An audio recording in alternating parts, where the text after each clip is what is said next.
বুখারী শরীফের হাদিস তো সারা জীবন শুনছেন, সূরা ফাতিহা নামাজের মধ্যে পড়া লাগবে কি লাগবে না, তাই না? আর আমিন আস্তে বলবেন না জোরে বলবেন, সারা জীবন তো খালি বুখারী শরীফের এই হাদিসই শুনছেন। বুখারী শরীফের মধ্যে যেরকম সূরা ফাতিহার মাসলা আছে, যেই বুখারী শরীফে আমিনের মাসলা আছে, যেই বুখারীর মধ্যে রফে আদাইনের মাসলা আছে, যেই বুখারীর মধ্যে এই সমস্ত মাসলা আছে, সেই বুখারীর মধ্যে ইসলামী রাষ্ট্র কিভাবে কায়েম করতে হবে সেই হাদিসও আছে। বিচার ব্যবস্থা কিভাবে কায়েম চলবে সে কথাও বুখারী শরীফের হাদিসের মধ্যে আছে। দুঃখ আর আফসোস লাগে আজ মুসলমান শুধু মাসলা মাসাইলের মধ্যে বুখারী শরীফ খুঁজো, রাষ্ট্র বিচার ব্যবস্থা অর্থনীতি রাজনীতির ক্ষেত্রে তখন আর তোমাদের বুখারী শরীফের দরকার পড়ে না, কোরআনের দরকার পড়ে না। এই জাহিলিয়াত বদলাও, এই জাহিলিয়াত বদলাও। কিয়ামত পর্যন্ত শুধুমাত্র এভাবে চললে উম্মতের মুক্তি মিলবে না, জাতি হিসেবে মাথা উঁচু করে দাঁড়াতে পারবে না। ইতিহাস দেখুন, এই পৃথিবীতে নবীর যুগের পর থেকে, খেলাফতের রাশেদের যুগের পর থেকে প্রায় 1000 বছর পর্যন্ত বিশ্ব নেতৃত্ব দিয়েছে মুসলমানেরা। 1000 বছর পর্যন্ত সারা পৃথিবীর সমস্ত নিয়ন্ত্রণ ক্ষমতা ছিল মুসলমানদের হাতে। বিশ্বব্যাপী সমস্ত বিশ্বজয়ী শক্তিগুলো ছিল মুসলমানদের হাতে। তখন মুসলমানদের সামনে মাথা উঁচু করে ইসলামী রাষ্ট্র ব্যবস্থার বিরুদ্ধে কথা বলবার মতো পৃথিবীতে কোন সাম্রাজ্যবাদী শক্তি ছিল না। এটা ছিল 1000 বছর পর্যন্ত। 1000 বছরের পর 15 শতকে এসে 14 শতাব্দীর দিকে এসে ষড়যন্ত্রমূলক ভাবে যখন ইউরোপের উত্থান ঘটল, পশ্চিমা খ্রিস্টবাদী সভ্যতার যখন উত্থান ঘটল, ওরা ছলে বলে কৌশলে নানা ফন্দি ফিকিরের মাধ্যমে, ষড়যন্ত্রের মাধ্যমে মুসলমানদের কাছ থেকে ওরা বিশ্ব শক্তির নেতৃত্ব নিজেদের হাতে তুলে নিল। মুসলমানরা বিশ্ব নেতৃত্বের স্থান থেকে তারা পদচ্যুত হয়ে গেল। দোস্ত, আজ প্রায় 500 বছর ধরে, প্রায় 500 বছর ধরে পৃথিবীর আন্তর্জাতিক নেতৃত্বের হাত থেকে মুসলমানরা ছিটকে পড়েছে। আন্তর্জাতিক বিশ্ব নেতৃত্বের আসন থেকে মুসলমানরা ছিটকে পড়েছে। আর সেই বিশ্ব নেতৃত্ব চলে গিয়েছে আজ পশ্চিমা শক্তির হাতে। আমি সারা দুনিয়ার নিরপেক্ষ ইতিহাসের পাঠকদেরকে চ্যালেঞ্জ করে বলবো, ইসলামের 1000 বছরের ইতিহাস পড়ো, ইসলামের 1000 বছরের বিজয়ের ইতিহাস পড়ো। 1000 বছর মুসলমানরা বিশ্বকে শাসন করেছে। সেই 1000 বছরে কতজন হিন্দু, কতজন মুশরিক, কতজন ইহুদি, কতজন খ্রিস্টান মুসলমানদের হাতে লাঞ্ছিত হয়েছে, কতজন অমুসলিম ইসলামী সভ্যতা এবং ইসলামী রাষ্ট্র ব্যবস্থার দ্বারা জুলুম, নির্যাতন এবং নিগৃহণের শিকার হয়েছে। সেই ইতিহাস তোমরা আনো।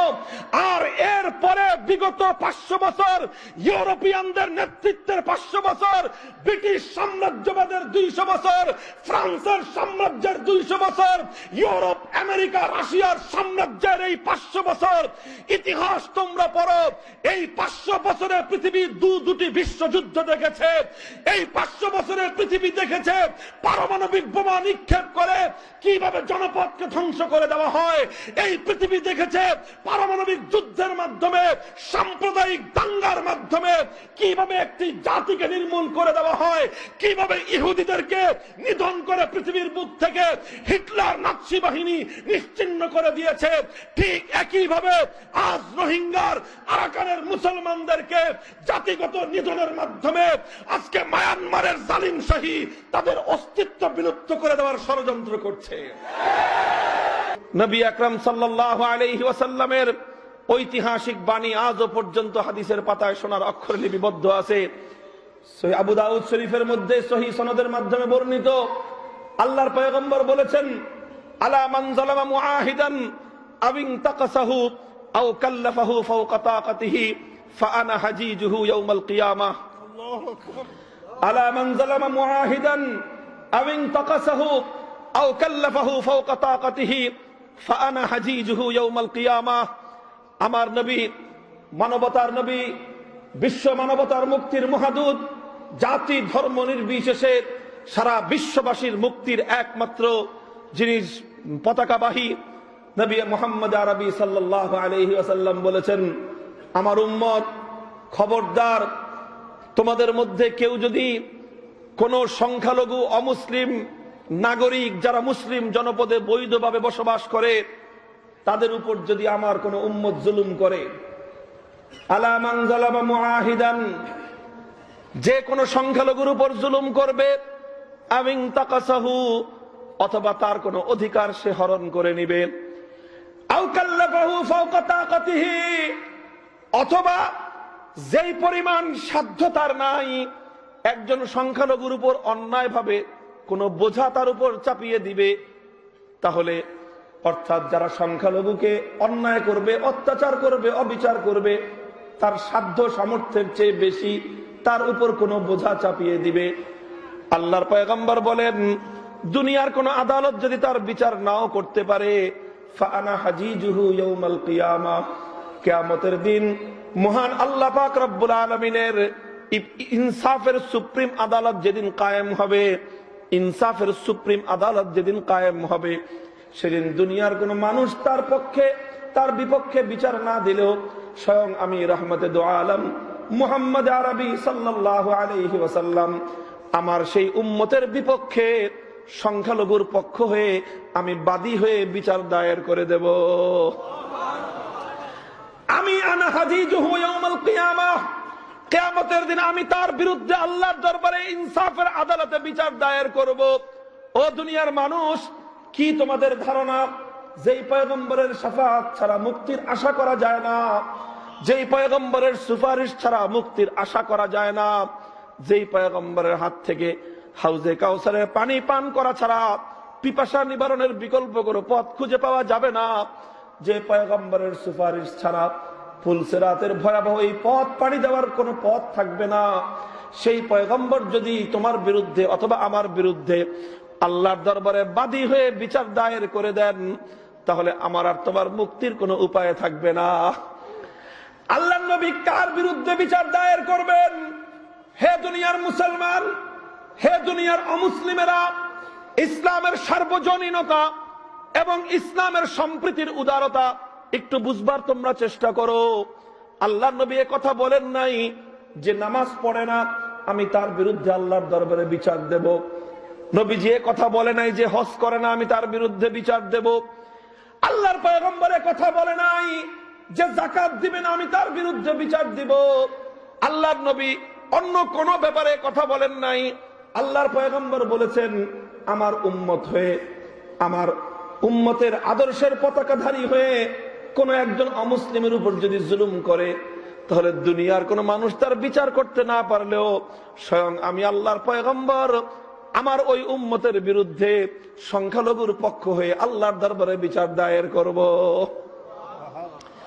আমি তো চ্যালেঞ্জ করে বলতে পারি, আজ এই পৃথিবীতে শান্তির অনেক বড় বড় স্লোগানদাতা আছে, এই পৃথিবীতে সম্প্রীতির অনেক বড় বড় ফাঁকা বুলি আওড়ানোর মতো নেতা খুঁজে পাওয়া যায়, অনেক তন্ত্র মন্ত্রের স্থপতি খুঁজে পাওয়া যায়, কিন্তু জাতি ধর্ম নির্বিশেষে দুনিয়ার প্রত্যেকটি মানুষের জন্য এমন শান্তির পয়গাম ঘোষণা করেছেন নবী মুহাম্মদ আরবি ছাড়া বিকল্প কাউকে খুঁজে পাওয়া যাবে না। কাজেই আজ এ কথা বলতে হবে আমাদেরকে, এ কথা আমাদেরকে জোর গলায় বলতে হবে। হে হিন্দু ভাই, তুমি যদি তোমার অধিকার চাও তাহলে তোমার অধিকার অন্য কেউ দিতে পারবে না, সবাই তোমাকে নিয়ে রাজনীতি করতে পারবে। অধিকার চাইলে সোনার মদিনার ইসলাম তোমাকে দেবে। আলহামদুলিল্লাহ, এটা শুধুমাত্র ইসলামের থিওরি নয়, এটা শুধুমাত্র ইসলামের বক্তব্য নয়, এটাই ইসলামের প্র্যাকটিস, এটাই ইসলাম তার সোনালী খেলাফতের যুগে অক্ষরে অক্ষরে বাস্তবায়ন করে দেখিয়ে দিয়েছে। আল্লাহর রাসূল সাল্লাল্লাহু আলাইহি ওয়াসাল্লাম যা করেছেন, তিনি যা বলেছেন, নবী আদর্শের ভিত্তিতে যেই খেলাফতের রাষ্ট্র ব্যবস্থা কায়েম হয়েছিল, সেই খেলাফত ব্যবস্থার রঙে রঙে সংখ্যালঘুদের অধিকারগুলো এভাবেই প্রতিষ্ঠিত হয়েছে। ইসলামী রাষ্ট্র ব্যবস্থায় যেভাবে একজন মুসলমানের জান মাল ইজ্জত আবরুর নিরাপত্তা দিতে পারে, আমার পয়গম্বর সে দায়িত্ব গ্রহণ করেছেন, আমার নবী সে দায়িত্ব গ্রহণ করেছেন, ইসলাম সে দায়িত্ব গ্রহণ করেছে।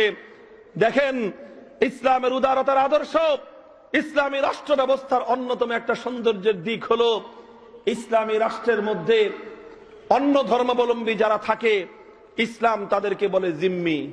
কি বলে? সাধারণ মানুষ শব্দটা শিখেন, কি বলে?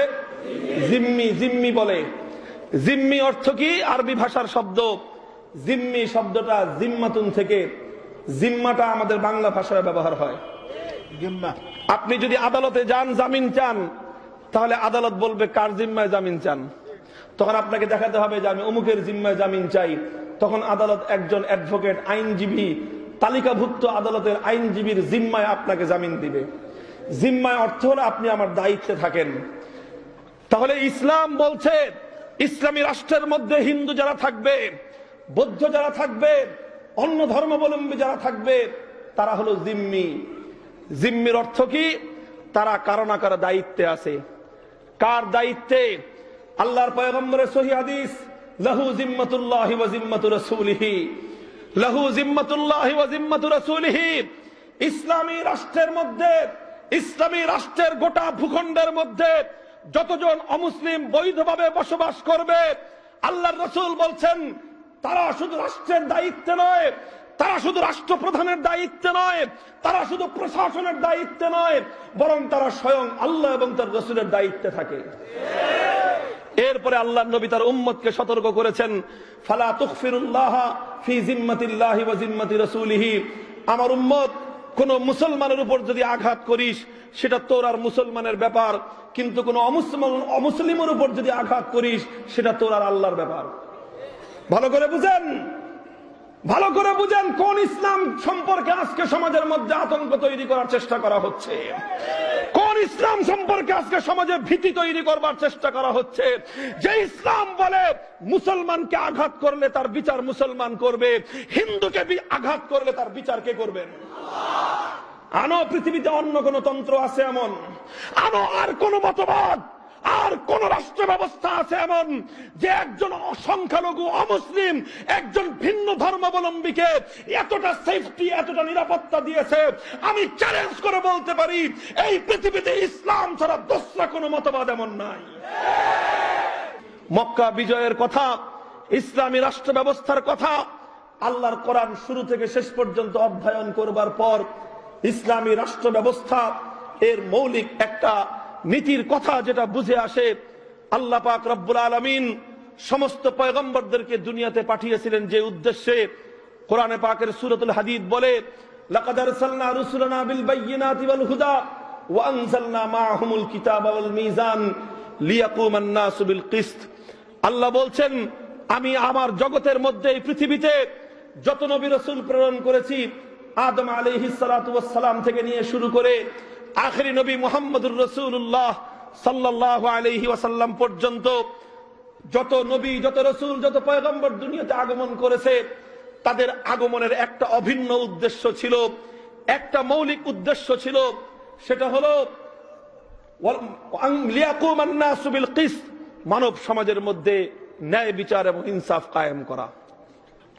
ন্যায় বিচার এবং ইনসাফ কায়েম করা, এটা হলো বেসাতে পয়গম্বর, এটা বেসাতে রাসূলের অন্যতম উসুলি মাকসাদ।